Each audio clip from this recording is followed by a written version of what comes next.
हमारे देश में दशकों तक यही बताया गया कि इस देश को आजादी पंडित जवाहरलाल नेहरू जैसे नेताओं ने दिलाई, लेकिन हकीकत में पंडित नेहरू का क्रांतिकारी जीवन बस राजनीतिक फायदे के लिए था।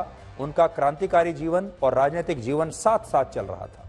आजादी से पहले पंडित जवाहरलाल नेहरू को 9 बार जेल की सजा हुई। यह बात सही है, वो 9 बार जेल जरूर गए हैं, लेकिन उन्हें हर बार ऐसी जेलों और किलों में रखा जाता था जहां उन्हें सब सुविधाएं मिलती थी, जहां उन्हें किताब पढ़ने से लेकर बागवानी करने तक की तमाम सुविधाएं मिला करती थी।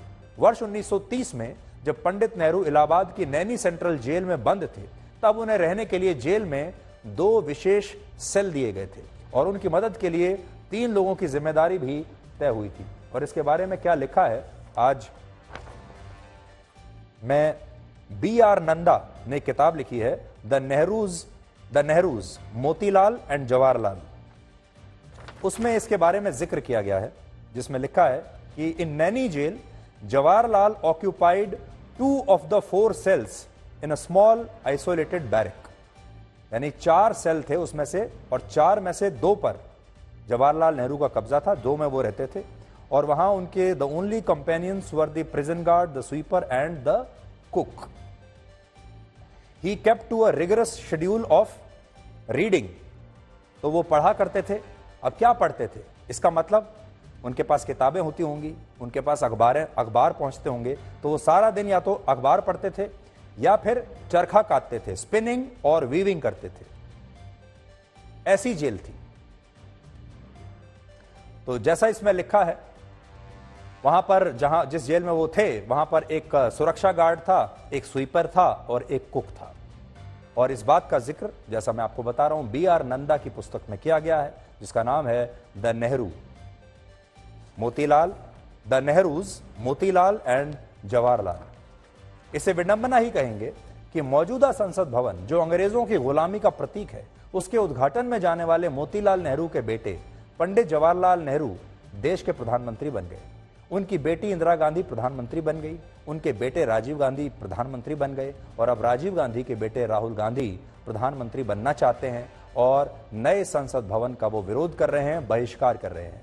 लेकिन इसी संसद भवन में अंग्रेजों के खिलाफ भगत सिंह के साथ बम धमाका करने वाले बटुकेश्वर दत्त का कोई सम्मान नहीं होता। और इसके बारे में आज आपको जरूर सोचना चाहिए।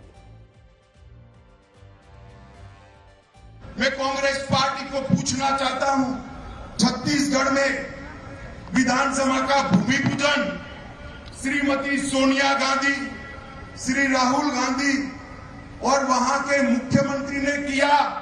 उस वक्त राज्यपाल महोदया कहां थी? वो ट्राइबल थी, आपने नहीं बुलाया। झारखंड विधानसभा का भूमि पूजन श्री हेमंत सोरेन जी ने किया, उन्होंने भी राज्यपाल महोदय को नहीं बुलाया। असम में श्री तरुण गोगोई ने किया, उस वक्त भी राज्यपाल को नहीं बुलाया। मणिपुर विधानसभा का लोकार्पण श्रीमती सोनिया गांधी और डॉक्टर मनमोहन सिंह ने किया, राज्यपाल नहीं थे। आंध्र प्रदेश में चंद्रबाबू नायडू जी ने किया और तमिलनाडु में श्रीमती सोनिया गांधी और मनमोहन सिंह और मुख्यमंत्री ने किया। मैं आज कांग्रेस के मित्रों को पूछना चाहता हूं, जब आप करते हो तब ये सब कुछ ठीक होता है, और जब भारतीय जनता पार्टी करती है, मोदी जी करते हैं, आपकी वक्र दृष्टि इसका बहिष्कार करती है। This is one of the movement which we have to feel proud. So Narendra Modi, Honorable Prime Minister, is doing that. That's all. There the matter ends. Okay. If you want any question, go to time machine, go back to 50, 70 years back. Ask those people, those who are present at that, why you have done it. शहीद आजम भगत सिंह, चंद्रशेखर आजाद और सुभाष चंद्र बोस जैसे जो क्रांतिकारी थे, वो जब संघर्ष कर रहे थे आज़ादी के लिए, तो वो ये शायद कल्पना करते होंगे कि जब भारत आज़ाद हो जाएगा तो ये देश हमारा होगा, ये लोग हमारे होंगे, हम अपने फैसले अपने हिसाब से ले पाएंगे और हमारा देश प्रगति के रास्ते पर आगे बढ़ेगा। तब उन्होंने ये कल्पना भी नहीं की होगी कि जब हम आज़ाद हो जाएंगे तो हमारे ही देश में मुगलों का एक बहुत बड़ा फैन क्लब पैदा हो जाएगा। आज़ादी के बाद अंग्रेज़ों का एक बहुत बड़ा फैन क्लब पैदा हो जाएगा और आज़ादी के बाद एक दिन ऐसा भी आएगा जब हम अपना संसद भवन बनाएंगे और उसकी भी आलोचना होने लगेगी। हमारे ही देश के नेता हमारे ही देश में बने संसद भवन का बहिष्कार करने लगेंगे। ऐसा दिन भी हमारे लोकतंत्र में आएगा। और आप सोचिए, पूरी दुनिया आज हमारे बारे में क्या सोचती होगी।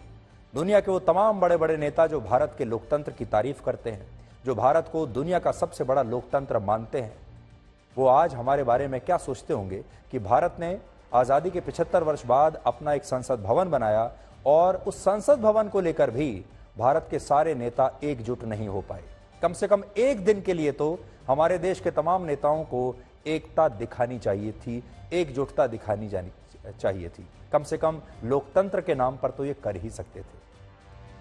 तो ये एक बहुत बड़ा हमारे देश में दुर्भाग्य है जो कुछ हमें देखने को मिल रहा है। और ये राजनीति के लिए तो अच्छा हो सकता है, लेकिन राष्ट्र के लिए ये अच्छा नहीं।